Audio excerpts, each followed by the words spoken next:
Hello, and welcome to Collect Jurassic World.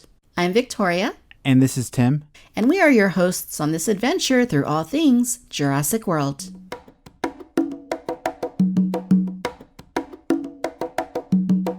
Hey Tim, hey parkgoers. Welcome back to Collect Jurassic World. It's great to have you back as we turn to the latest in Jurassic news and collecting. We have another awesome episode for you. Very busy day at the park, a lot going on. So let's head over to the park control room and see what Victoria's up to. Hey Tim, yeah, it's really crowded over here. There's a lot going on.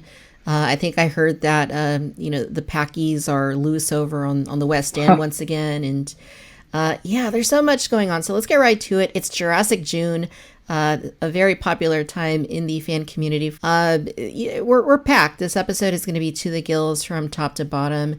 As we look at park announcements, there is some things that are very interesting for our toy collectors. Obviously, me and you are huge toy collectors. We love the Jurassic Park toy line. Of course. Shocker. So let's talk about the Legacy Collection Brachiosaurus. Yes. So we got some images of the box thanks to Britt Schatz, who is formerly the brand manager for Jurassic World over at Mattel. And she's showing us what the box for this thing looks like. And it is glorious. I think that This is probably some of the finest packaging that we've gotten in this toy line. What do you think about it? Yeah, totally. I mean, I think with a lot of the packaging, it's been so focused on showing the toy and having an open package that they haven't really been able to flex their original artwork muscles. So having this closed box was like a huge opportunity, and they totally knocked it out of the park. It looks incredible. Even if it was just a Brachiosaurus in this sort of painted mural style, it would have been cool. But seeing the characters in the foreground, Ellie, Alan, Hammond, and the Parasaurolophus lagoon in the background, it's perfection.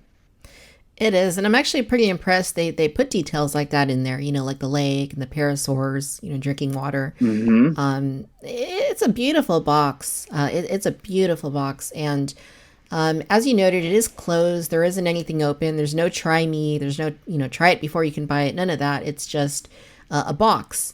And I rather like that. I know that the one downside to it is that, if you do have pain issues, unfortunately, you can't see them before you buy it. But on the flip side, maybe you're less likely to have pain issues because there's not going to be people grabbing it at the store. Yeah, no, I would agree with that. I also like, it reminds me of the Command Compound box from the 90s, like just this totally enclosed box with no toys peeking through. There's something cool about that, but it's also kind of put probably like huge collectors like us in sort of a predicament because obviously I want a set to open or a Brachiosaur to open, but I also want to display that box, but I don't want to ruin the box. So it's like, am I going to have to buy two and then, or three even? I mean, not to go be excessive, but it's like, I definitely want this box to be on display and maybe even like flatten it out or something because that front artwork is so cool. So I'm just trying to figure out like, what can I do so I feel like I'm covered, but I can also show off this awesome box? Yeah. I would say cut off the front flap and frame it as a nice wall decoration. No, definitely. It's a piece of art. It's totally a total work of art. So awesome job, Mattel, on that. Awesome job. And I also like that it is a box. That to me, that means easier storage. I don't have to worry about, corners getting dinged as easily or the toy getting messed up. Yeah, no. I've kept a lot of the Mattel boxes for the bigger sets. I kept the Mosasaur, the Indominus Quest set, I guess is what it's called. And I kept the Lava Surge set, which had some artwork on it. So I've kept all those boxes because they're so cool. So there's no doubt I'll be keeping this one. So moving on, we also have another Mattel figure that was, we're probably getting an all-new, fresh first look at, which would be the battle-damaged Spinosaurus. I think this one is all we talk about, it seems like, are very anticipated figures. But when it comes to Mattel, there's just every figure that's around the corner is very exciting. And this one is definitely up there. Obviously, Spinosaur is a very popular figure with Mattel, the Legacy Collection. We could talk about that on and on. There was obviously some distribution issues with that one coming out. So the chance for people to get a Spinosaur again, this time in the battle damage line, is pretty cool. And we're getting our first look at the figure. And it's got some interesting colors. What do you think about that? It's really interesting. And, here's the thing. Number one, Mattel can't win. And number two, the collector cannot win because Yeah. the first time around, obviously, save the Spino. It was so hard to get. People were scalping it. Target had a really weird strategy that they were putting forth for this thing. It wasn't available in stores. You had to get it online if you were online at the right time. So, I think we've known for a while now that they were going to get around to releasing it somehow.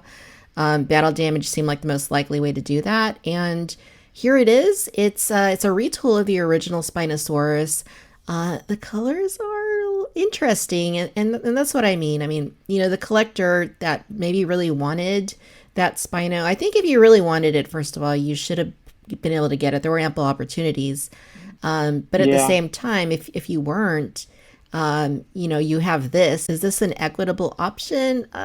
Maybe not. But at the same time, it's like Mattel's going to catch a lot of flack for that as well, because, here they are doing the right thing by offering the Spino once again. But at the same time, people aren't necessarily happy about it because of how it looks. Yeah. I feel like they maybe could have gone a little bit more conservative with the paint color, but maybe I am under the impression that these retailers get to stay a little bit in development of the figure. So maybe that's, something that Walmart wanted, was something that was very clearly different than their competitors' Spinosaur, the Legacy Collection. I mean, that's just a guess, but I mean, that really could be what it is. But I think one thing that people are glazing over is that battle damage feature. It's very unique. It's not something that's on any other battle damage figure to this point. It's kind of hard to tell. We have two pictures, which you can check out on our Instagram, Collect Jurassic, that you can kind of get an idea of how this battle damage might work. There's a skin piece that kind of folds down. Then we have a rib cage, and under that we have some sort of weird, like, insides, clear ball. There's a spinning arrow. We don't really know what it means because this figure hasn't really been officially revealed, like with any, product copy. But if I had to guess, I'm guessing it's some sort of like sloshing blood mechanism, something like that. That's the only thing that I can think of that would make any sense why you'd be spinning it, Yeah, it's interesting, and hopefully we'll know full details on how the battle damage works. I mean, it looks cool. It does take up a huge chunk of its torso. I don't know that I necessarily like that, but I'm all for innovation when it comes to toys, and I want to see them continue to do cool things with the Jurassic line, just as they did with the Albertosaurus. I think that was like a universally acclaimed dinosaur, and I would have been perfectly happy with that on this dinosaur, but, if they wanted to try something different, as long as it's executed well, then I think most of us will probably be pretty happy with it. Yeah, I think it's cool that they're always trying something different with battle damage. I think what they have on the base figures is pretty ingenious in how it kind of just flips away, and but also isn't like a piece you can lose and you can cover the damage. But having these other things with the Albertosaurus, like you said, and obviously this new figure, it's cool to see that they're doing new stuff. Yeah, and it does definitely seem like purple might be the new pumpkin spice. You're right. Yeah, we're seeing a lot of purple figures. It's a little odd. They're really pushing the purple this year, but we're all buying the toys, so I guess it's working. Yeah, and I like purple. It's like pink, but with attitude. I guess 2020 will be the pink dinosaurs, I'm sure. So moving on, we have a set that we really don't know a lot about. There was a listing uncovered with a SKU number that was relatively new, so we know it's not an old set that might have been canceled. It's something that's new, and pretty sure that it's coming out. Let me see if I'm saying this right, Ultimate Baryonyx Battle Damage Set. That's really all we know is the product name. We don't even know the price. Safe to say there's a Baryonyx in it, but anything outside of that is kind of, pure guesswork of what it could be. Is it, a re-release of the Lava Surge set that really didn't get a ton of distribution? Is it something different, maybe like a 2-pack with a smaller figure, or maybe some capture gear? I've heard all kinds of just sort of theories floated out there, and really have no idea, but it sounds cool. Yeah, it does. And my guess is going to be, I don't know if you recall, going back a while, to that Lava Surge playset they did. The rumor was that they were going to expand on that, or that the plans were originally to do a bigger playset, but then they couldn't do that. So then they started breaking it up into pieces. So what I'm wondering is if this is going to be another piece that you can attach to it, because as you know, the first one has like some little clips on the bottom that looked like it attaches somewhere else. So I wonder if this is going to be another, like a part two to that playset where you can combine them and make maybe a little bit of a bigger diorama. Maybe it's a purple version of the playset. You never know. Purple, Um, purple, purple.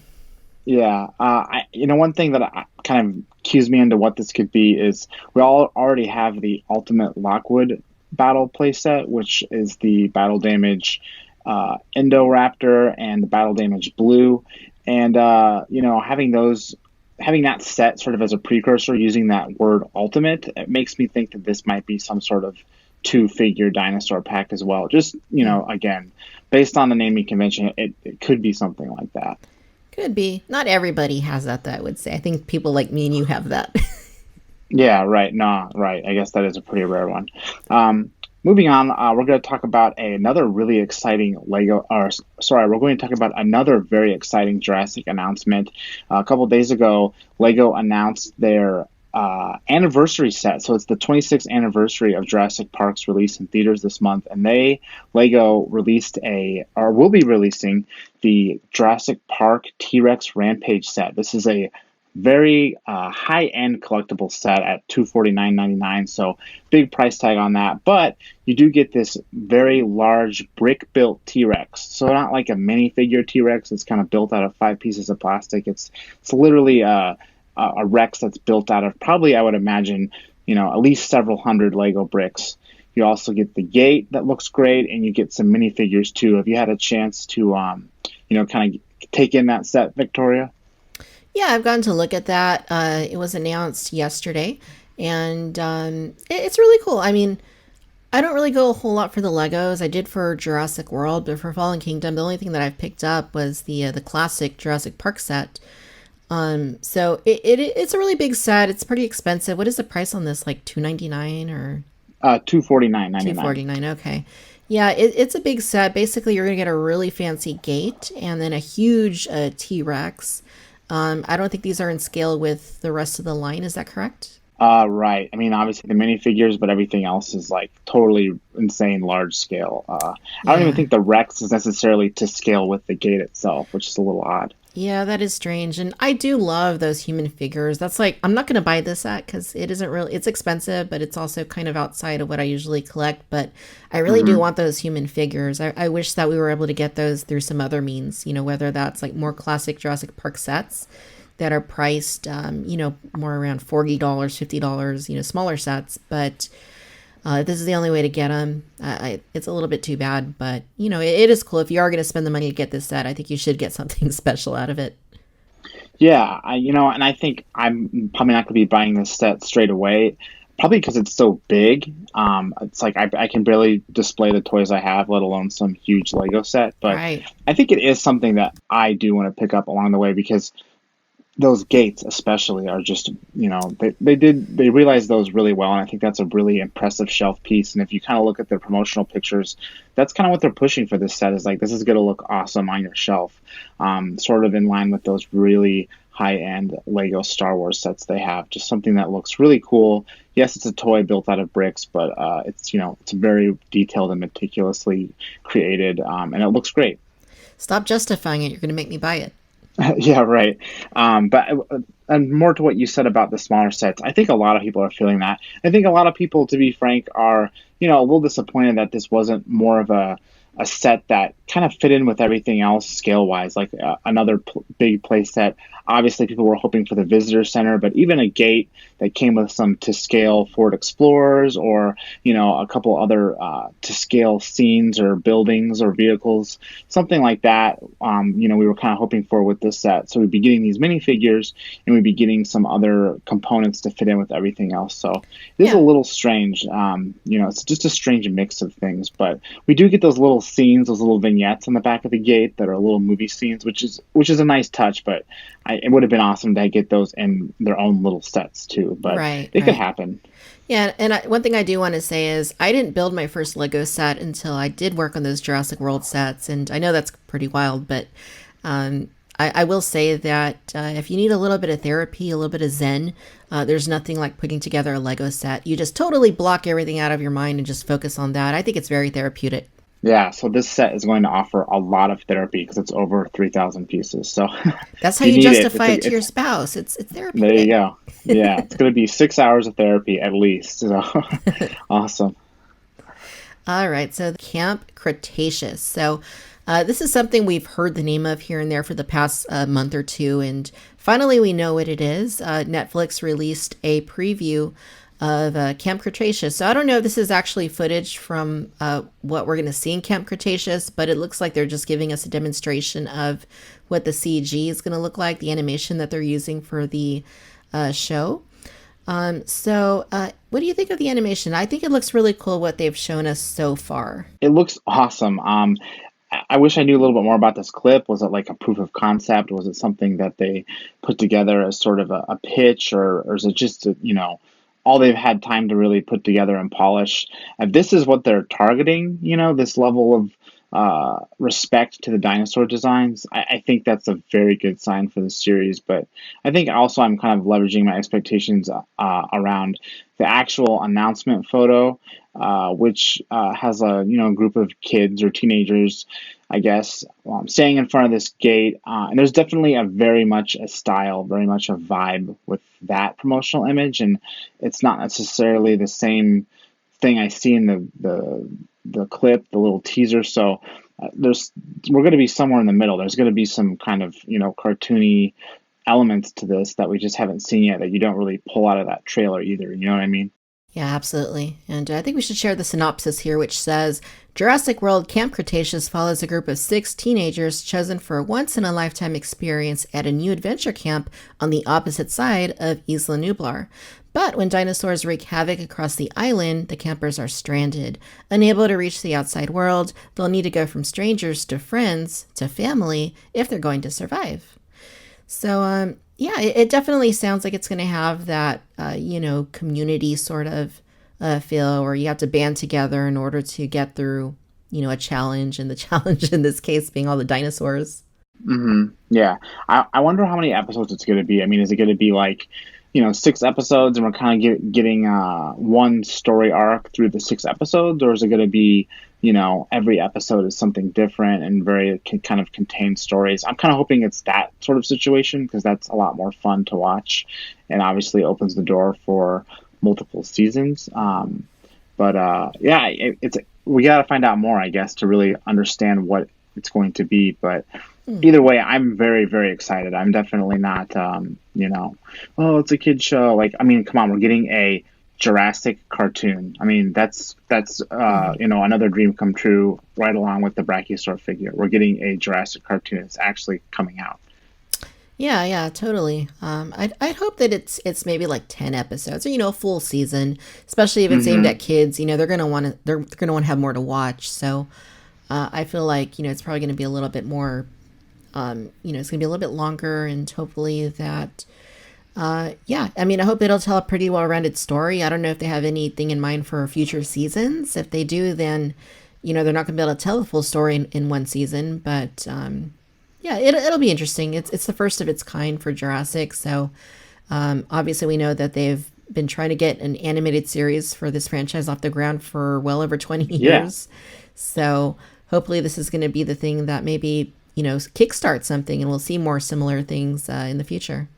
Right, that would be awesome if it kind of opened the door for, a more adult-oriented series or just more spin-off projects in general. Everyone in the Jurassic fandom is hungry for anything, whether it's, a cartoon, obviously, but more novels, graphic novels, anything. We'll take whatever we can get. But this is going to be great, and I mean, I think it goes without saying there's going to be collectibles and maybe even toys that come out alongside Camp Cretaceous, which obviously here on Collect Jurassic is great news. So really excited to see what's to come with the show itself and kind of what sort of memorabilia it will be releasing alongside the show. Yeah, absolutely. And finally, we have a very exciting thing to cover today on the podcast, and that is the recently revealed San Diego Comic-Con exclusive John Hammond figure from the Legacy Collection. This will be a exclusive figure distributed by Mattel. I guess, basically at their booth, but it's a little more complex than that. But really cool figure, but the fact that it's exclusive, and we can kind of talk a little bit about how exactly it's exclusive, is definitely something that really got fans talking, to put it lightly. But yeah, the figure looks great, right? Yeah, it looks great. We've been wanting a Hammond figure for a very long time. I mean, you got to go back to the very first Jurassic Park toy line from Kenner 26 years ago. People have been clamoring for more human characters in the modern line as well. And, well, here we are. The problem is, like you said, it is an exclusive, and we don't have a whole lot of information on how it's going to be handled, because we do know that, you could pre-order it if you're going to be attending the show. And when you're there, you have to go to Mattel's booth and basically check in. That way they process your pre-order and then they have it shipped to you in August. The thing is, we don't really know if they're going to be selling it at the booth, or if they are, but if they check and say, hey, you already ordered 5 of them, you can't buy any more today. Yeah. I don't know how it's going to work. There's really not any information. I've reached out to Mattel regarding this. I haven't heard back. And we also don't know if they're going to be selling leftovers, on their website afterward. I know that most companies, when they have convention exclusives, if there are leftovers, they tend to put them up after the show. So there's a lot of hypotheticals. I mean, that could happen. It could not. Unfortunately, we haven't heard back yet, so we just don't know. I thought I read somewhere that they were going to sell them at the booth, maybe like on the IO9 article, which was like the official announcement for the figure. Yeah, like you said, I didn't even think about that there might be leftovers to sell, but I'm so cynical with like Mattel's release plans sometimes that it's like, they say they canceled the Lockwood set and then it shows up at Sam's Club in Mexico. So it's like they might have a bunch of leftover Hammonds that they sell in Argentina or something, It's like you just never know what's going to happen. Yeah. Yeah, I think it's one of those things where, there's too many cooks in the kitchen. Sometimes they don't always know what's going on. Sometimes one person will say, at Mattel will say, oh, yeah, this isn't coming out. But then, like you said, you hear about it coming out in Colombia or South Korea or who knows where, anywhere in the world. My biggest hypothetical right now with this is, I know it is going to be sold at the booth. I think you're right. It did say that on the IO9 article, but it didn't say whether or not you would be able to buy more if you already pre-ordered it. So that's up in the air right now. But, yeah, so as you alluded to, there's been a lot of anger and frustration about this. And we've had a little bit of time to kind of digest this news and, kind of see where, where the sentiments lie. And we know that a lot of people are frustrated. And I mean, I can totally sympathize. I don't think that this was Mattel's best strategy to put Hammond as an exclusive. But on the other hand, when you think about the fact that Legacy has been, for all intents and purposes, there isn't a whole lot left of it other than the Brachiosaurus and the T-Rex pack. It's kind of like, well, I mean, maybe this is the only way they could actually get it out, in which case, it's like, it's either that or nothing. It's kind of hard to say, no, don't do nothing. Right. That's kind of how I feel about it. And I think about like Maisie figure and kind of her backstory as a figure, and the Mattel team kind of having to strategically create this figure and have Target carry it. And it was sort of like a little bit of a labor of love, to get a figure made that might not necessarily be, the best sounding idea to a retailer. So I really feel like Mattel's kind of doing the same thing with Hammond, where they want this figure. They do want this figure to be released to everybody, but, kind of in the behind the scenes sort of way things have to go down. We're getting this Comic-Con exclusive as sort of a launching pad for it. But like you said, the strategy probably could have been better because, we're all super excited about a new Hammond figure. But if 99% of collectors can't get it, and like you said, everyone's been waiting for this forever, it's like, ooh, it's better than nothing, but also like, man, you also know it exists, but it's almost unattainable. Definitely see where the frustration lies. Right. It's it's really puzzling. I mean, I've thought about it a lot at this point, and I can't really figure out what their reasoning would have been. The closest I can come up to is, like I was saying, Legacy's pretty much gone from Target, so maybe they're just, pulling a NECA, what they did with the Ninja Turtles in their 7-inch scale at Comic-Con.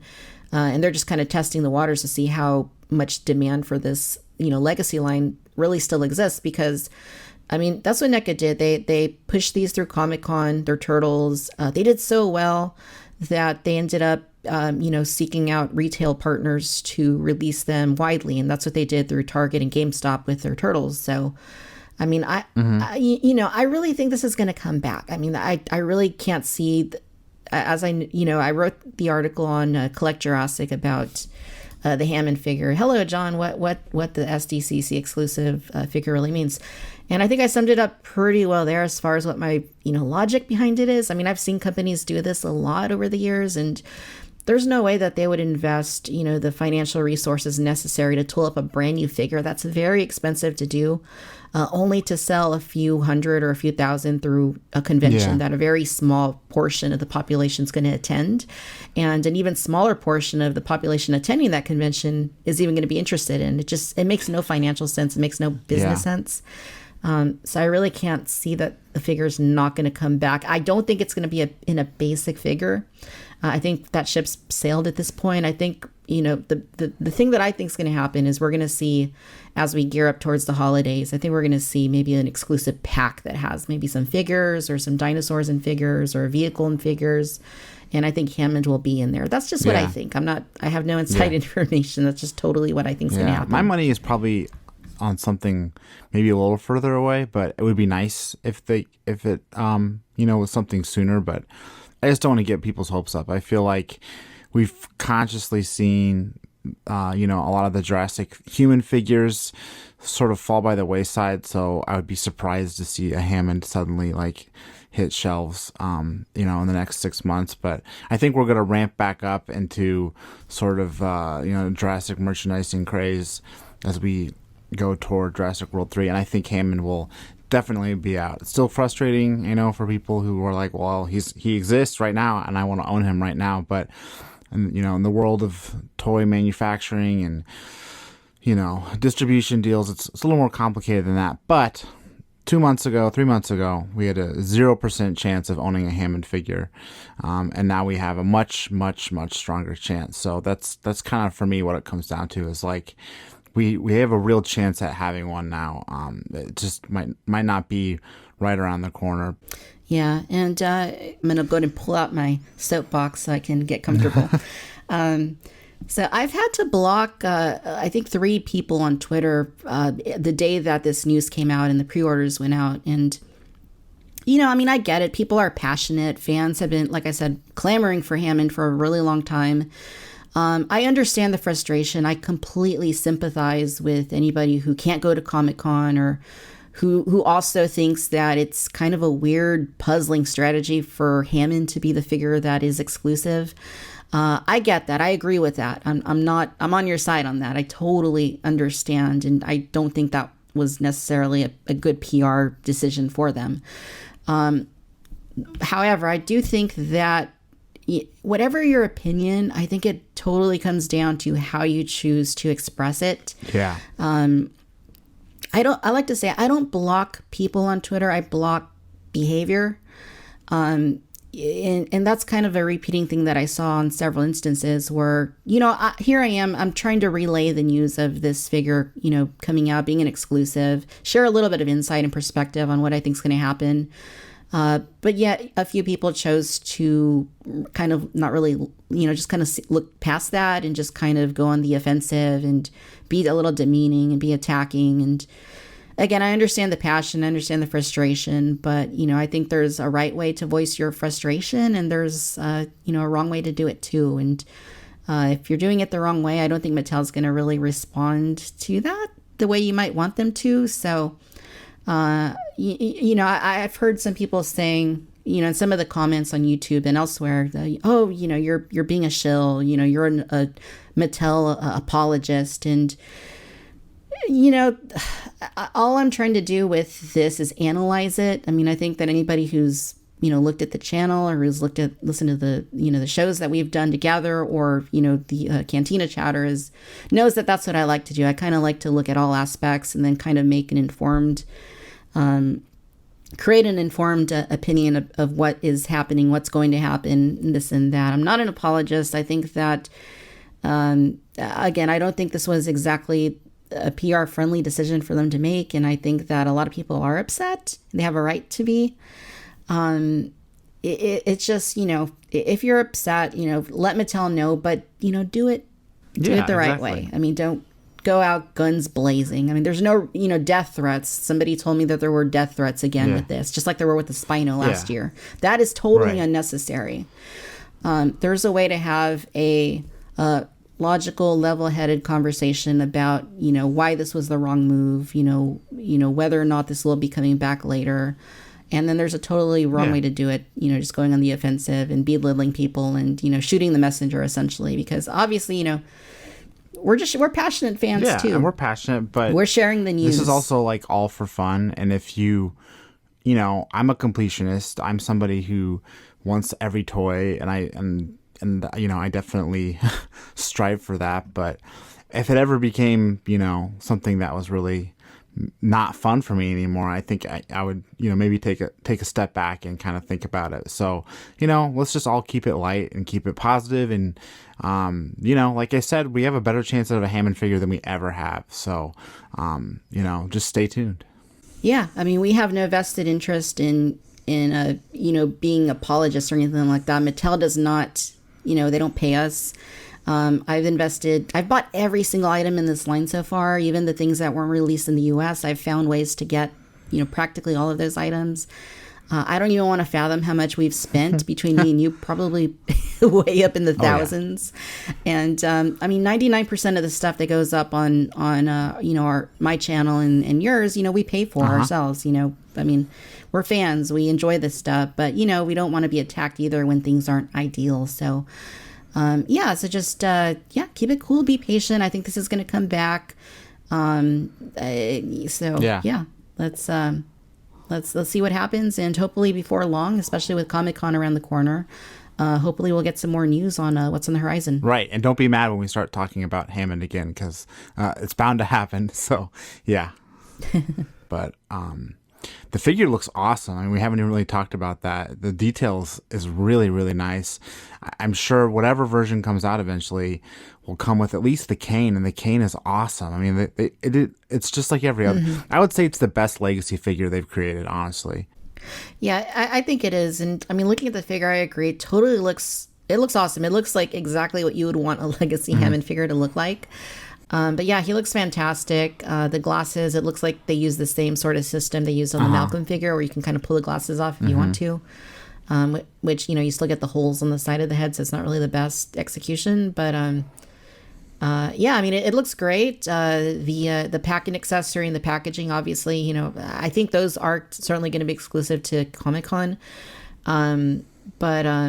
Whether or not you need the packaging, if you open your toys, it's not really a big deal, I don't think. The accessory, I mean, it looks cool. I don't think the Raptor looks very film accurate, but it's cool that there's something in there too other than just the figure. Yeah, I think in a toy line that's right now like all dinosaurs, and we're kind of starved for any kind of accessory, that makes that egg thing like way cooler. But by itself, it's just, like you said, it's not really exactly film accurate or anything. It doesn't have any play features, but just having anything that's kind of like, something your characters can interact with is really cool.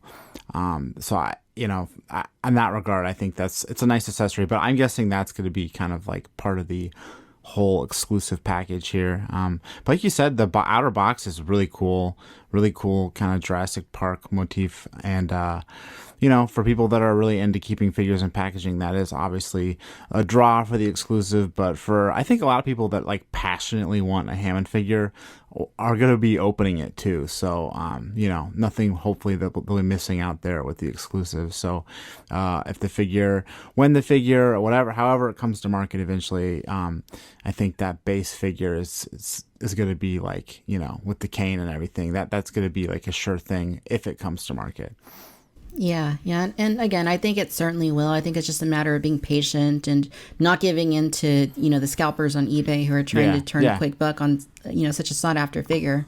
Yeah. I think that's another thing too, not to interrupt, but I know a lot of frustration comes with like the second this thing hits the internet, there's like 100 listings for it on eBay for, $200. And that's definitely a very frustrating thing, because it's not like, oh darn, it sold out. Like, all these other collectors got to it first. It's like, no, you got all these people who literally wait all year to buy these things up and resell them, which definitely is like a feel bad thing. But I do think that, you know, you look at the eBay prices and you get angry, but they're definitely going to fall once, you know, once the Comic-Con hits and the figures are out. I can't see this figure right off the bat with everyone and their cousin who's a scalper seeming to have bought them up. I can't see it like sustaining that high price point.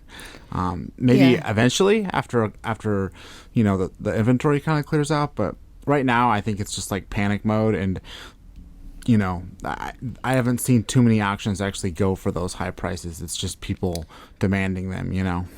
Yeah, what you got to look at is the completed listings and see what they actually sold for. And I don't think there's a whole ton of them that sold for that much. But if we look back at the history, I mean, we see this every time there's a convention exclusive. It's not a Hammond thing. It's not a Jurassic World thing. This happens.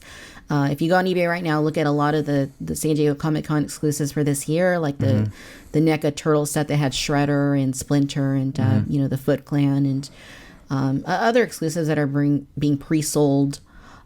Even the Masters of the Universe set, the other things that Mattel have done, they're at a really high markup as well. You know, so it's like it's not something that's just, you know, going on with Hammond. But what we've also seen before is that once these actually make it out, you know, you wait a couple of months, interest kind of wanes. Whether or not it does get mass released or not, the price is probably going to come down. And what we've always seen before too is once items are in fact put into wide release, you know, that's what really ends up driving the prices down long term. So I fully expect that to happen. I you know, like you said, you might have to wait a little bit. That's usually how these things work. You know, you have to, you know, have a little bit of patience and just kind of hang in there. But the other thing I would say is, you know, if you know, you can attend the show and maybe you can reach out to somebody that is going, or, you know, somebody that's going, you know, just hit them up and see if they can do you a favor. I know that's what a lot of people are doing. I'm doing the same thing with this figure and other exclusives at the con, as you know, as reasonably as I possibly can. I am going to be there doing coverage and stuff, talking to different you know, toy companies. But yeah, I mean, there are options, and again, I would say just kind of hang in there. If you can't get it now, I would say, you know, it's easier said than done, obviously, if you really want the figure, but, you know, really just be patient, hang in there. I think it's going to come out. I think anyone who really wants it eventually will be able to track one down.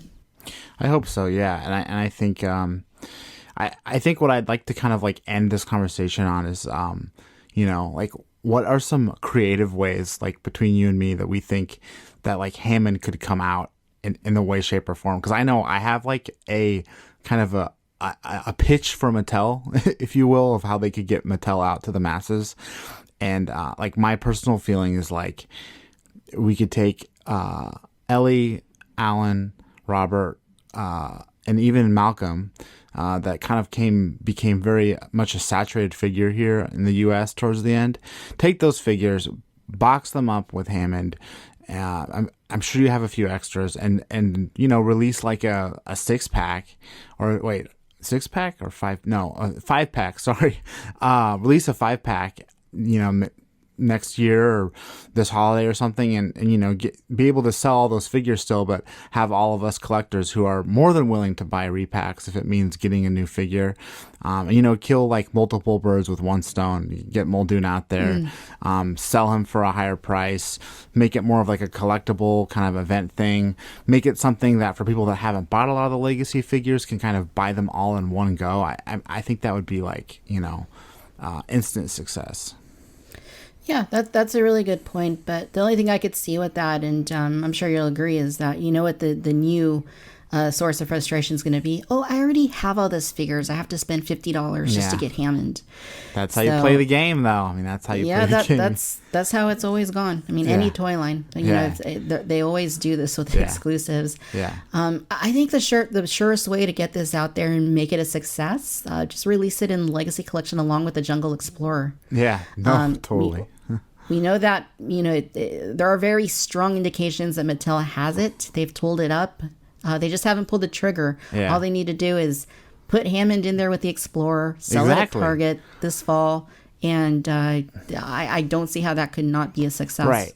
I think the problem with Hammond, for Kenner even, was like our kids get to buy a figure of an old man, you know, like that's obviously been like the trepidation with getting this figure like mass produced, but slap it in a, you know, beautifully designed Mattel Ford Explorer and it would be a surefire success. You'd probably get a couple 7-year-olds being like, why is this old guy with this cool colorful Jeep? But for the most part, I think it would go over swimmingly. Yeah. Yeah.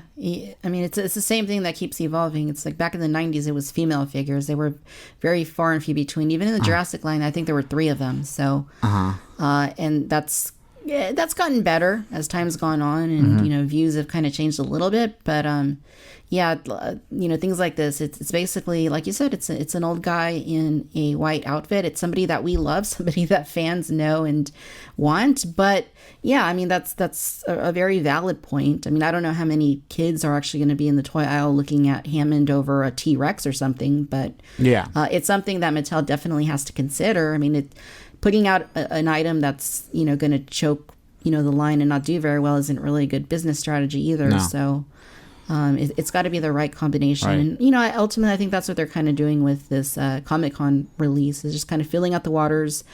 They've seen the demand. I think they anticipated, you know, that there would be anger and frustration. I don't think they're blind to that. No. But, you know, it's just a matter of finding the right fit for getting this figure back out there. And again, I think it's going to happen. Yeah. So Mattel, if you're listening, just release it with the Ford Explorer and it'll all take care of itself. So just take it from us. But yeah, I mean, the takeaway from all of this, everybody listening, is just, you know, don't panic. History repeats itself. And, you know, there's just no way that Hammond is going to be coming out. Like, we've gone over here a couple times, like, just in this little tiny Comic-Con and tiny quantity. There's just too much money behind him. So stay patient, stay tuned, and I'm sure we'll hear something sooner rather than later.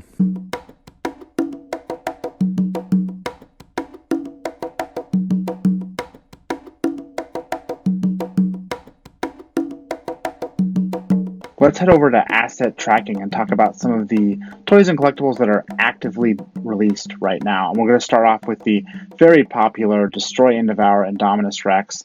Covered that extensively on the last episode, since you and I both were able to secure that asset and have that toy to kind of talk about. But now it's kind of going international. It's been spotted in Mexico at Walmart, I believe, and spotted in Paris, and I think maybe at least one other country in Europe. So it's definitely making its way out into the world, and hopefully killing for sport.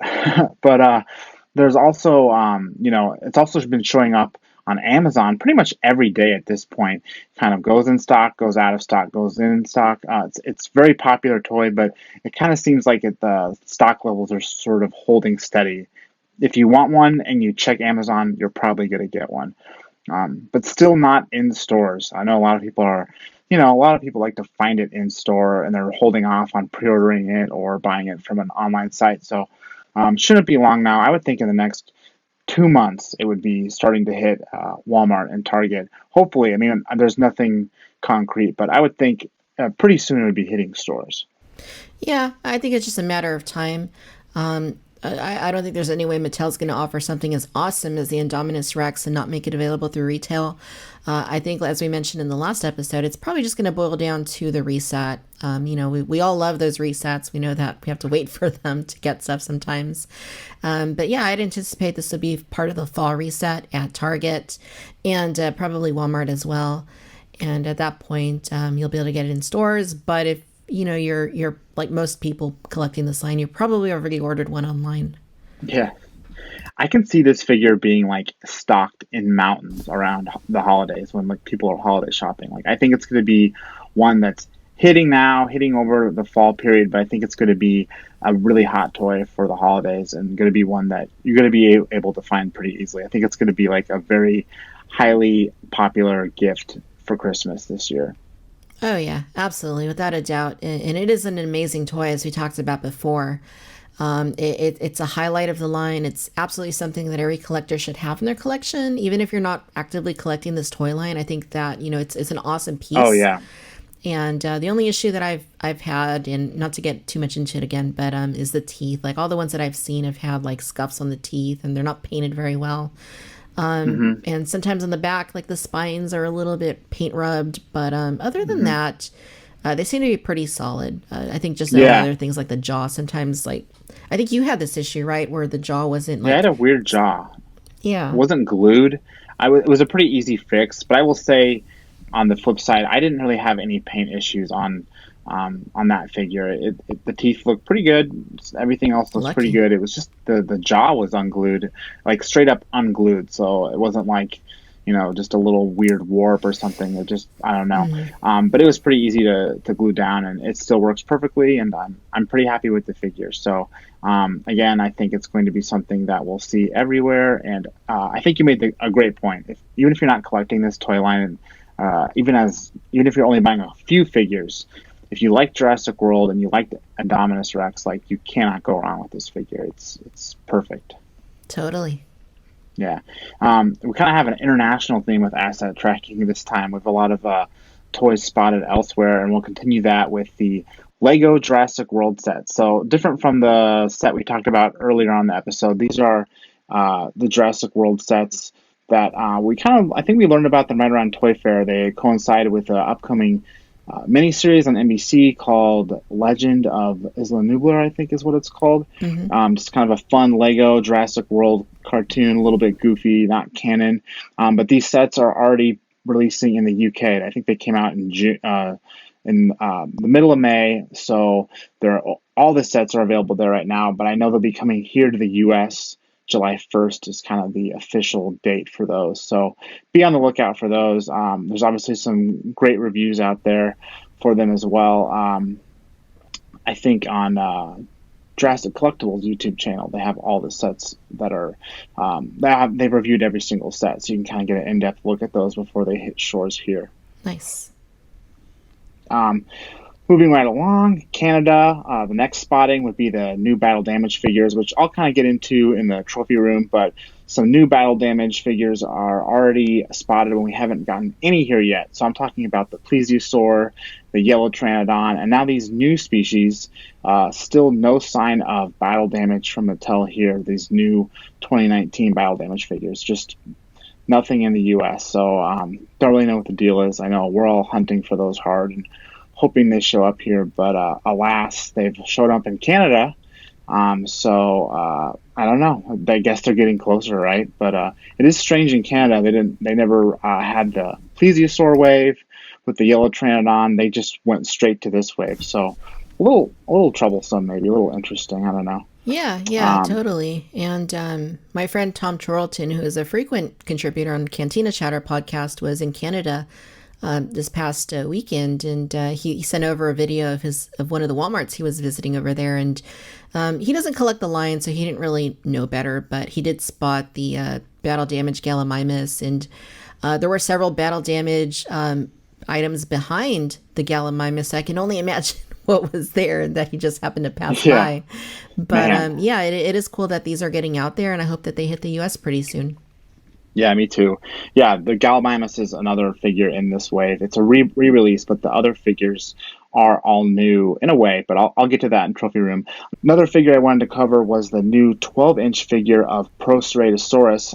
The 12-inch figure line is something we've seen at Kohl's, Amazon, and a few other stores I can't think of, but they're really basic figures. We have Owen in that line. We have Blue, a Raptor, a couple other Pachycephalosaur. There's a great Pteranodon figure that was released in that toy line this year, but the Prostrated Soros was sort of a surprise. Mattel really doesn't announce these kinds of toys. They just sort of show up and we're like, oh, here it is. Yep. So this Prostrated Soros is very interesting. I really like the colorway. It's not like taking a colorway from the regular line and just supersizing it. It's an all new colorway. And it is available on Amazon now for people that want to pick it up, but it's really cool. It has a real kind of like hatchling vibe to it because something about the proportions I just really like. And again, the color scheme being different from the regular figures sort of makes it an attractive toy too. Yeah. I love the colors on it. And I think, was it you that mentioned that it has colors very similar to the Kenner the Lost World Pachycephalosaurus? Yeah, it kind of does. It's one of those, low key callbacks that Mattel does, where they, just give something a little bit of a reminiscent paint scheme to some earlier figure. They do that a lot, and it's kind of always a nice little detail when you kind of connect the dots. Yeah, and mine should be here tomorrow along with the Quetzalcoatlus. So really looking forward to seeing what arrives tomorrow. Cool, yeah.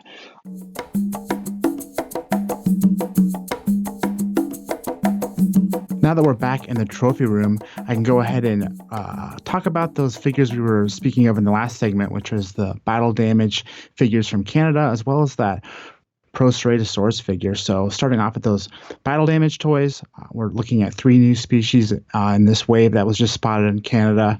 That would be the Dilophosaurus, which is it's basically the same exact figure that came out with the T-Rex 2-pack battle damage set that was in Walmart for the Fallen Kingdom release. Same exact figure, just a repaint. Imagine that. But really cool. I really like the dark colors here.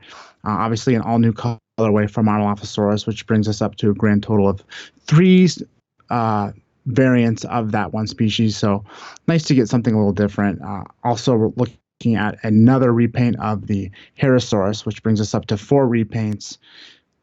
2 in the battle damage line. This figure actually has a very similar paint scheme to the recently released Attack Pack Herosaurus. It's sort of like the stripes on the back are a little different, but overall it feels like almost like the same paint scheme, which I kind of appreciate. That it looks very much like a mating pair, and not so much like a totally exotic different different part of the island or something like that. So that's kind of a cool touch. And that third new figure for this wave is the Prostrated Soros, not to be confused with the 12-inch figure we were just talking about, but no, an actual to scale Prostrated Soros. And what really surprised me about this figure was I was under the impression they were going to make it a little bigger for battle damage, but it's so small. It's the same exact size as the tiny little Attack Pack Prostrated Soros, just in the battle damage line. And it has a little tiny battle damage flap and everything. But what I really like about this figure is the paint scheme. It's very kind of lava field feeling. And they did add some extra articulation in the neck too, which is always cool. But yeah, it's a kind of a bummer these figures are only showing up in Canada. But hopefully they make their way down here soon. I mean, I think we all like the added articulation that they put on these battle damage figures. Yeah, they look really neat. Obviously, these only being in Canada, I don't have them yet. So it's really cool that you had access to getting them a little bit early. And, hopefully they do make it to the U.S. and we don't have to wait too long for them. But yeah, they look great. I'm glad to have another Protoceratosaurus. I think that's a pretty cool one to add to the battle damage lineup. Herrerasaurus, I'm not stoked on, only because, I already have a few. So many. There's so many. Yeah, and we have a battle damage one, so it's like, why couldn't they do like a Protoceratops, or they have plenty of smaller scale dinosaurs, a Dilophosaurus. Colaris. I mean, there's just so many figures that we've only gotten one of, so it's like another Herrerasaurus, really, or Herrerasaurus. It's like, wow, okay. Yeah, hopefully moving forward we'll see more stuff like that. But at least they're keeping battle damage going. Yeah. At least if you live outside the U.S. Right. Yeah. Right. We have so many figures here, I guess, to sell through or something. I don't get it, but I can't imagine that by the end of this year we won't see some of these figures making their way here. And I really hope the Plesiosaur shows up too. But these new figures are obviously welcome addition. We always like kind of a new configuration of a existing figure, which would be the Prostrated Soros in this case, joining the battle damage. So definitely not straight up all repaints, a slight retool on one of them, but still nice to see that they're kind of spinning off different figures. The other figure I want to talk about, which we already talked about a little bit in asset tracking, was that 12-inch Proceratosaurus. That one, again, was something I ordered from Amazon, and it's actually only my second 12-inch figure. I wasn't too keen on that toy line, but the Pteranodon that I mentioned previously and this figure, they really are impressive toys. I think a lot of collectors try to, buy the figures that are all in scale with one another. I mean, I know that's the way I am. But these 12-inch figures, something about them is just really cool. And they kind of have like if you can kind of think of it that way, they have sort of a young, full-size dinosaur, sort of a hatchling vibe to them. So that is something that I wanted to repeat a reason why I bought this figure. But if you were, thinking about a kind of a gateway drug to this line, I think this Prostrated Soros is like the perfect one. And when you get yours here imminently, I think you're going to agree that it's just, it's very simple, kind of a simple paint scheme, not a very complex figure. Like, it's got a little bit of articulation, but like the mouth doesn't even open. But there's something charming about it that I really like it at this size. Yeah, they're neat. I have several of them. I've been buying them for a while, but they're really good for repaints. I think that's why I bought some of them. Was I intended to get around to repainting, but anyone that follows me knows that I take forever to repaint things. So I'll get there. It's just going to take a minute. But yeah, they're cool. I mean, when you think about it, an attack pack costs $8, and then battle damage or savage strikes 10. These are quite a bit bigger in most cases than those items, and they only cost $10. So they present a good value. And yeah, they don't scale with anything, but they are pretty cool to have. And even though the paint isn't the best and the articulation isn't the best, as you mentioned, the jaws don't even open, they're still pretty cool. I think the one I was most impressed with so far was, I would say, well, two of them, the Indoraptor and the Pteranodon. Yeah, the Pteranodon's great, and its mouth does open and close right. So it's almost like a fully featured figure. It even scales kind of nicely with the Roarivore versions and the dual attack versions of the Pteranodon. Yeah, it's just a little bit bigger. Yeah. And I love that they did a new colorway too. Again, they could have just picked up a regular colorway that was already in the main line, but they spun off something different, which totally. I think is a nice touch. Do you have the Dilophosaur or Pachycephalosaur in this line? I have the Dilophosaurus. Yeah, is it pretty cool? It's neat. I haven't opened it. I intended to repaint it, but again, haven't gotten there. So it's just, I'm working on the Bull T-Rex. It's taking me a bit, but At least you get it done, Yeah, it'll get done eventually. Oh yeah. Yeah, that Dilophosaurus one, now that I'm kind of like in love with this line, if I ever see that one, I'm definitely getting it. It looks kind of, I don't know. It looks kind of like a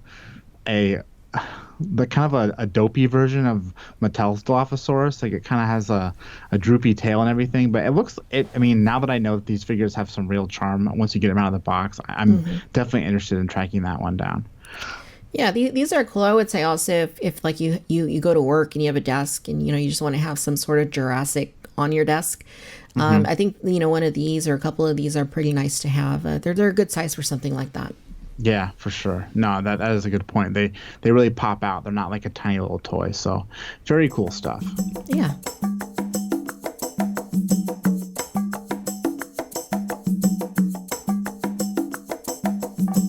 All right, so as we get into our Around the Jurassic World section, we want to talk about some news that's been going on. We already covered Camp Cretaceous. Obviously, we talked about that a little bit, and we're all excited for this new Netflix series. But another thing that was announced was for Jurassic World Evolution, Claire's Sanctuary. So this is going to be an expansion pack that you can purchase on the 18th of June in order to augment your experience playing Jurassic World Evolution. So this looks like it's going to be pretty cool. So basically the premise here is that the sanctuary that I presume Lockwood wanted to move these dinosaurs to from Isla Nublar actually is a place, and Claire's been able to prepare for it. And it's a little different from the movie in the sense that, here's the island and she's advertising it and saying, hey, let's move the dinosaurs here. And you can basically flesh out this piece of land. I'm not sure where it is. It doesn't really say where this is going to be. And in the movie, they didn't make it clear where it was. No. Which I kind of wish they would have, because I really would have liked to have known. But yeah, so this is basically what you're going to make. You're going to move the dinosaurs here. And I'm not sure if they're actually going to have like a procedure of actually like relocating the dinosaurs. I think that would be awesome if they did. I bet it'll be something like that. Yeah. Yeah, that'd be really cool. I was thinking maybe they would just do it where, you can just have dinosaurs there, but that wouldn't be as fun, obviously. Yeah, I'm interested to see how they do it. And I don't know if this is sort of like an alt history take on Fallen Kingdom. The threat still being Mount Saibo, the volcano, is still active. That is why you're evacuating the dinosaurs. So that part of it's still new, or still consistent with the film itself. But yeah, I just like the idea. I think seeing Fallen Kingdom, most of me wishes that it had just gone according to plan, we would have gone to this sanctuary island because it sounds glorious. Sounds like, you know, the Isla Sorna that would last forever. So we'll get to kind of see it in this expansion pack, which is pretty fun. And we get some new dinosaurs, right? Yeah, and we've known all along that you know, the Jurassic World Evolution game isn't really canon. I mean, obviously you have a lot of the participants from the franchise, like Dr. Wu and Dr. Malcolm and Claire and Owen, you know, as part of this game. So, you know, the story is a little bit different. You know, maybe you can consider it like soft canon, but even then, it's obviously this didn't happen in the film universe. But yeah, we do have some new dinosaurs. So it says that they're going to be introducing Albertosaurus, Euoplocephalus, and Aranosaurus. So those are going to be really cool. Albertosaurus we already have as a toy, so you know, I'm always looking for those connections, you know, which of these are toys, which are not. Euoplocephalus is basically kind of like Ankylosaurus. I think it's a bigger version of Ankylosaurus, so that'll be neat. And then Aranosaurus is basically like a hadrosaur, duck-billed dinosaur with a sail on its back like Spinosaurus. So yeah, these are going to be really cool to see in the game. Yeah, I think what's cool too is like they've obviously released some screenshots of what the figure or what the models look like, but there's obviously a lot of genetic modification you can do to the dinosaurs in the game to give them different coloration. So the Aranosaurus especially, I'm like kind of interested to see what other like deco it can get in the game depending on what you modify the genes with. So definitely have to wait for the game to come out to see that, but that'll be cool. And I think also what's really, really cool about this expansion pack is that besides adding missions and some dinosaurs, there's also a couple new attractions or buildings rather, one of them being paleobotany, like there's a greenhouse. So I think you can kind of like, I guess, engineer food for your herbivore eating dinosaurs that maybe gives them perks or makes them more comfortable in the environment. So kind of a neat little detail. You know, a management game like this is all about those sorts of small micromanaging tasks. So I think that's just sort of another way to boil down into having control of your animals. But the really cool thing they're adding is the Jurassic Tours building, which adds a tour vehicle that people can drive around, or sorry, your visitors can probably ride around in the paddocks. So we already have the gyrosphere in the game, but this is adding that Jeep tour, which I think is like, I love that about Jurassic World when, you know, we get the scene with the Gallimimus running and the vehicle kind of keeping pace. So really cool little throwback to the film they're adding here. Probably the thing I'm most excited about with the expansion pack, honestly. Yeah, completely. And it looks like it's going to retail for $14.99. And obviously that's available on PC, PlayStation 4, and Xbox One digital stores. So yeah, we'll keep an eye on that. And when the time comes, you know, hopefully I'll be enjoying it on our consoles. Yeah, for sure. I'll try to get it, and then maybe we can talk about it in a future episode, or, you know, touch back and kind of see how these new features were implemented, because I'm definitely interested in it. So yeah, I am too. I think I'm gonna revisit it. Yeah, I am too. I think I'll be grabbing it as well. And I just got to say that trailer they released for it, I think I can have it on repeat. It just feels like ASMR, just Bryce Dallas Howard's voice, just hearing it with the music, and love it. I can fall asleep to that. Yeah, I think that's a great detail with the DLC. The Dr. Wu DLC too used BD Wong. This is using Bryce Dallas Howard. Like, kudos to Frontier, who makes this game, for getting the actual talent to voice these significant pieces of content for their game. You know, like, I think that just makes them so much more authentic to have the actual talent from the film. So yeah, it's a nice touch. It really enhances the play experience, I think, when you have you're able to relate it more to the source material. And obviously Owen isn't Owen, but no, it's close, but it's just a little off, and you're like, that's not Chris Pratt. We'll blame that on Chris Pratt. Maybe he's just commanding too high of a premium these days. Yeah, he's not voicing video games. No, he's got too much to do. But they can get him on toy packaging, so yeah, exactly, all over it. But yeah, no, good point. All right, so for your first visit segment, we have a friend of the show, our friend Samantha, who I was really lucky to be able to meet a couple of weeks ago when I was up in Portland, Oregon. And it was really cool to hang out and kick off Jurassic June that way. So she sent in a clip explaining what her first visit was with Jurassic Park. And, we love hearing these stories because they paint a picture of, what our first real experience, what it was that connected us with Jurassic Park very early on. So we love hearing those. If you'd like to share your first visit, definitely get in touch because we'd like to hear about it here on the show. So with that being said, let's go ahead and hear from Samantha. Hi, it's Samantha, and my first visit to Jurassic Park was probably when I was 5 or 6 and watching the movie for the first time. The scene that stuck out for me the most was when Ellie and Alan saw the Brachiosaurus for the first time. And there's just something so magical about that scene and, being that 5-year-old and thinking that you can actually see a dinosaur one day. Everything about that felt real and genuine and really just magical.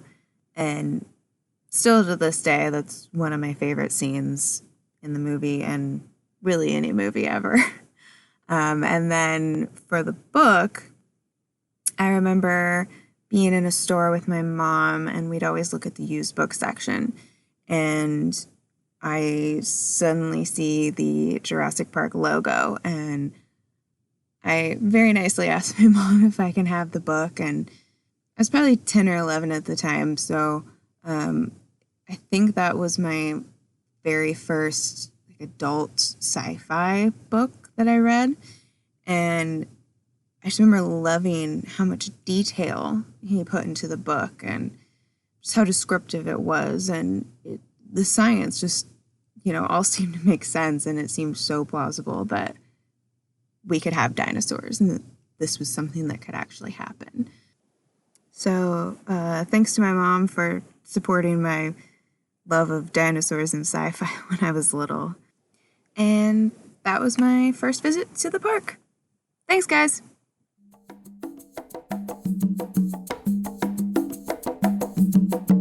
Closing out the show is Jurassic Clash, a great segment, one that we have a lot of fun with, where we take a couple figures, whether they be from the new toy line or the old toy line or somewhere in between, and put them against each other. And this week we're going to be doing, for the first time, new versus old. We're going to be taking the Savage Strike Dilophosaurus that just released for the Mattel line that spits water and has a very wild color scheme, and we're going to be pitting it against a old classic, which is the very first Jurassic Park water squirting Dilophosaur. So yeah, I think I'm going to be in my corner with that vintage Kenner Dilophosaur, and you'll be in yours with the new Dilophosaur. So let's go ahead and get started.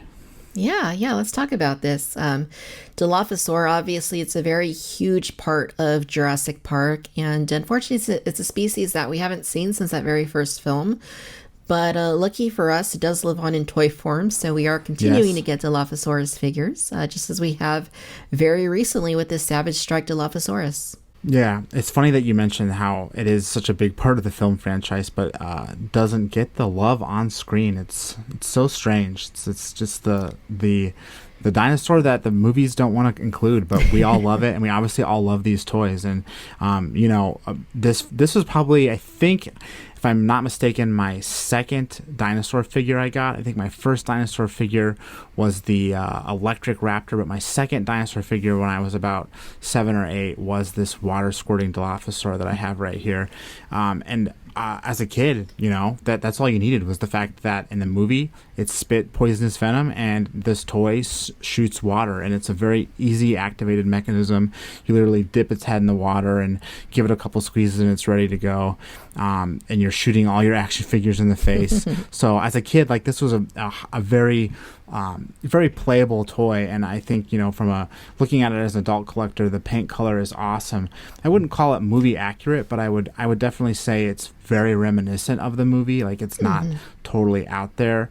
I really like that. One thing about this figure that always kind of irked me as a kid was the fact that it didn't have a frill. I always wanted a frill, and I think when I was really young, I thought, well, maybe I lost it somewhere or something, but I would always put the frill on it from the electric figure. It never was quite right. So something I don't like about the figure, which I think your figure, kind of answers. Yeah, that is something different about it. And to your point, you gotta love the classic Kenner Spitter. My brother had it back then. I didn't have it at the time. I have it now as an adult because I bought it off eBay. But yeah, and as you mentioned, the colors are very nice. It's a very detailed color palette. Just how they implemented all the different shades of green and tan, and has a very nice blend on the belly. So yeah, and I also want to mention that with that original Spitter, how it's very, you pick it up, it's a little bit squishy. It feels like a real little like lizard or little reptile. So I think that's a really nice touch that they yeah, gave it. real feel skin. Totally. I didn't even think about that. By nature, the fact that it needed to be able to suck up water, it kind of gave it a soft belly. Yeah. And I know the Savage Strike figure literally has a soft belly. But this figure is through and through, besides the legs and the arms, sort of this soft, squishy plastic, which is really cool. And it holds up to this day. I mean, this figure is 26 years old now, and it's still going strong. It's not sticky or falling apart or bubbling. At least my figure isn't. Yeah, mine's a little bit sticky. I think when I took it out of the box, it was a little bit tacky. But because, I usually when I buy old figures, I open them because that's what I do. That's what I do too. Yeah. I like that. I like knowing it's a brand new figure that no one's ever handled. So.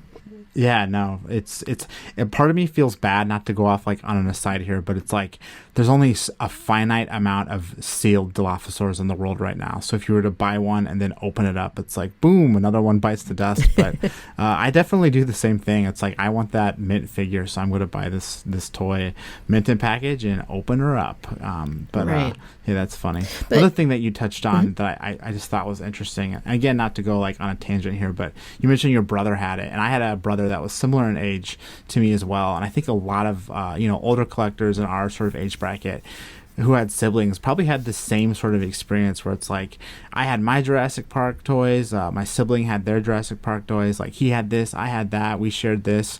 It's definitely just sort of like a memory you kind of pinged with me. Like I had this Dilophosaurus figure, my brother had the Velociraptor figure, and I always was like, man, I really want the Velociraptor, but it was his. And I got the Dilophosaurus, so I just had to be okay with it. But it's just kind of funny, like thinking back about these Kenner figures is, for those of us with siblings who were close in age, like we probably shared a lot of the toys. Yeah, of course. And we'd have we'd bring in my toys, he'd bring in his, and then we'd have the command compound in the middle, and we just have like a big old play session with all these dinosaurs. And like you said, sometimes one sibling has things you don't have. And with me, my brother had a lot more Jurassic Park toys than I did. And there's reasons why that may have been, but at the end of the day, we had fun with what we had, and now we have the memories. For sure. So getting back to the task at hand here, got a little off tangent there, but the Savage Strike figure obviously is a real return to form for the Dilophosaur figure. Overall, it's we've had the attack pack versions, which are for Mattel are pretty small. They have a little venom thing you stick in their mouth, but there's not a lot they can do. They're kind of tiny too when you put them next to a human, but this figure is bigger, right? I mean, it's a little bit bigger than those, and again, it has this water feature that kind of makes it a little more playable than those attack pack figures. Yeah, I'm glad that we have a new Dilophosaurus, because that first one's okay. It's not that great. And I find that sometimes they're a little hard to stand, and the pose, they're kind of standing upright, which looks a little strange. So I'm glad that we have a new one that's a little bit bigger. This one does have a very nice sculpt. I will say that it is quite proportionate. It's got a very nice long tail, which, Dilophosaurus did in Jurassic Park. The frill still is those kind of saloon door style frill where, you can just kind of bend them back. So it's not ideal, but it definitely looks better than it does on the attack pack. The hinges are a little bit smaller, not as noticeable. It's got a really nice sculpt. I think the most controversial thing about it, of course, is the coloring. Yeah. Back to purple. Yeah. So originally this figure was going to be a Target exclusive in the Legacy line, and it had a somewhat more film accurate look to it. It was green and red and yellow, and so cool. It was so cool. It looked awesome. It wasn't completely film accurate, but it was a lot closer than purple, red, and and yellow. So that's the thing. Hopefully we do get one that does match that at some point. But, all we can focus on, of course, is what we actually did get. And that's basically this purple Dilophosaurus. It's a very 80s looking paint scheme to me. And it also reminds me quite a bit of Mexican food for, some reason, tortilla chips and salsa. Yeah. But yeah, it looks cool. I mean, if you like the purple, then I think you're gonna dig it. But it is kind of the thing where I think you're either gonna love this color palette or you're not gonna hate it. So yeah, I think for me, I don't even mind the purple. There's something about the way the frill is painted, the sort of application they used. It reminds me of Microsoft Paint. Like if you get the little spray paint can out in Microsoft Paint on your computer and spray, it's very pixelated. It's very hard. It's not like a soft brush. It's a very hard speckled brush, and that's how its frills painted. And I don't know. That's if there's anything I don't like about the figure, I do love the Savage Strike figure, but it would be the way the frill paint is applied. I kind of imagine a lot of the Dilophosaurs and a lot of the ones Mattel has made already to have more of like a stripy banded look, and this is sort of like it's kind of crazy. Yeah. It's a very nice looking frill. It is very detailed, and I do like the spray paint sort of effect, almost like a graffiti sort of effect that it has. Yeah. I don't know. I'm not feeling it, but it's definitely different than the other ones, so I gotta give them credit for that. Yeah. And I do like the red stripes that it has on the back. I think that they look very clean, and it works for me. Just bringing those two colors together, the purple and the red, looks nice. Yeah. I will say that this is far more articulated than the Kenner one. Yeah, it is. It does have insert molded shoulders, so you can move them out and you can spin them around. The hips go out just a little bit, and they go, back and forth. It is weird because the hips are a little bit loose on these. Like if you can kind of like wiggle them around, but it doesn't have any problem standing either. So it is interesting just how they approach that. I think the biggest issue I have with this, Tim, is that it does spit, which is a nice throwback to the Kenner version, but it doesn't really spit, does it? Yeah, it's kind of weird. Like this Kenner version that I'm holding here, like you can put it in any glass of water, just dunk its head in real quick, even just the mouth, and it's going to suck up water. But from my experience, the Savage Strike Dilophosaur, I had to like fully submerge it in a bowl of water. And it does say that on the instructions, but like that's not super handy. I mean, as a kid, to be able to go grab like a Dixie cup from the bathroom and fill up your dinosaur real quick was easy, but for this one you have to get like a popcorn bowl out or something and fill it up. It's definitely hard. I kind of jammed mine into like a dinner or like a glassware cup we had to get it to fill up with water, which wasn't ideal. And even when I did that, I got like one good stream of water and the rest were just trickles. So definitely a little finicky. Yeah, that is a big problem for me. I mean, this is supposed to be, the Savage Strike feature this dinosaur has, and it's just not very good. I also want to say that when you're pressing that button, it kind of hurts. Like if you keep pressing it, like because it's soft, but then the belly's soft, but then it's very like hard plastic around it, so it kind of hurts the finger after a bit. But yeah, it's like a weird trade-off they had to do. It's interesting. Yeah, having that sort of soft reservoir inside of a hard plastic figure. It's very strange. I do wonder if the Legacy version was. Do you know if it was supposed to have this feature as well? Yes. It was supposed to have water it squirting as well, yeah. That was listed on the Target website, yeah. So it would have been the same sort of thing. And it just doesn't, it doesn't work that great. I mean, I feel like that's a little bit of a bummer, but, yeah.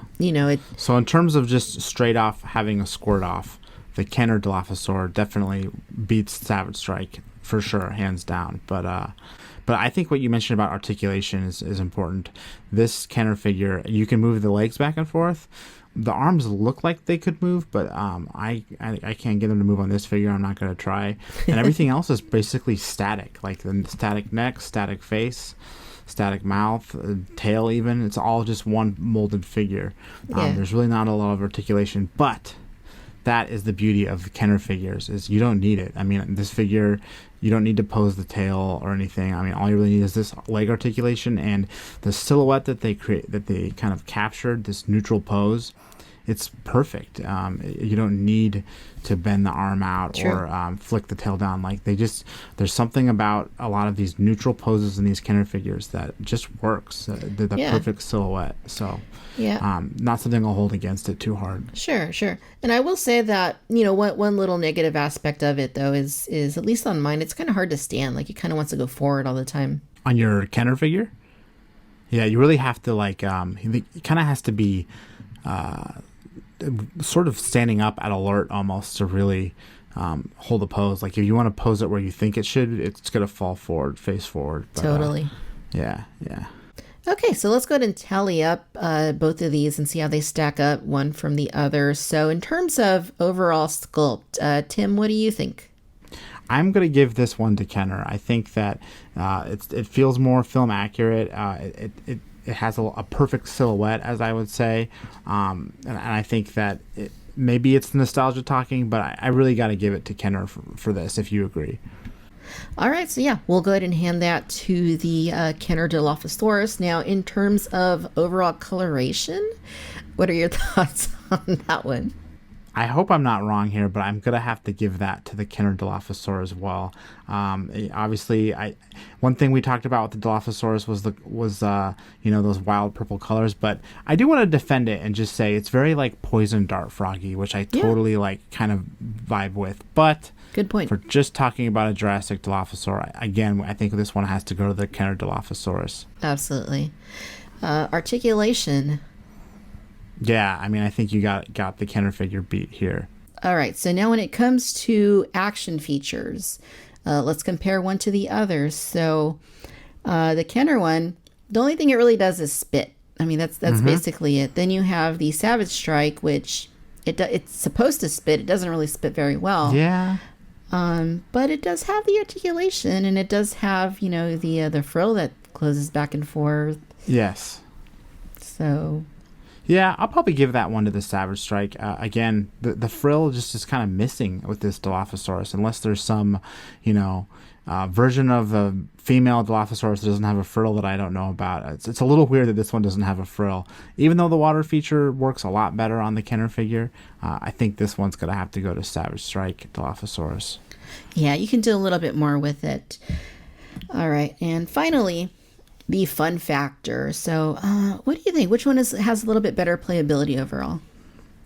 Yeah, I mean, when I think of fun factor, I think about, how am I playing with this with other action figures, other dinosaurs, other humans, what other kind of species that are there in the toy line. Obviously, with Mattel and Kenner, we have a lot of different Dilophosaur figures to choose from and a lot of human figures to kind of interact with too. But I don't know. I think I'm going to have to go with the Kenner version again. It kind of for me anyway, that's my vote. It sort of ties in again with the action feature, but there's just something about having a hatchling that we have in this line that kind of has similar colorations. It just sort of, as a kid, was something that I could really make a part of my park with the other dinosaurs, and obviously having that Nedry figure to attack. Yeah, and I know we said that the Savage Strike version has overall better action features, but even though there's a singular feature with the Kenner version, what it does it perfectly. So that counts for a lot. So I completely agree. I think for the overall fun factor, I think we got to go with Kenner. Yeah, it's just a simple toy. There's not a lot to it, but it just works and it just stands. And it's a testament to not making things too complicated. All right, so we tally up our points here. And in this Jurassic Clash segment, the Kenner Dilophosaurus has 3 points, and the Mattel Savage Strike Dilophosaurus has 2. So the clear winner here is the Kenner Dilophosaurus. Yes, and I think as we do these Jurassic Clashes on our show, we definitely want to keep pitting Kenner figures up against Mattel and Kenner figure against Kenner figure, Mattel against Mattel. But Kenner's not always going to win. I think in this case it did, but there's definitely some figures that species that Mattel has really improved upon or made a little bit more movie accurate or more fun to play with. So it worked out this way in this case. I would have liked to have the canceled Legacy Collection Savage Strike Dilophosaurus Dilophosaurus to kind of see how that played out with this comparison. But when you come to the fight with purple paint, it's not looking good for you.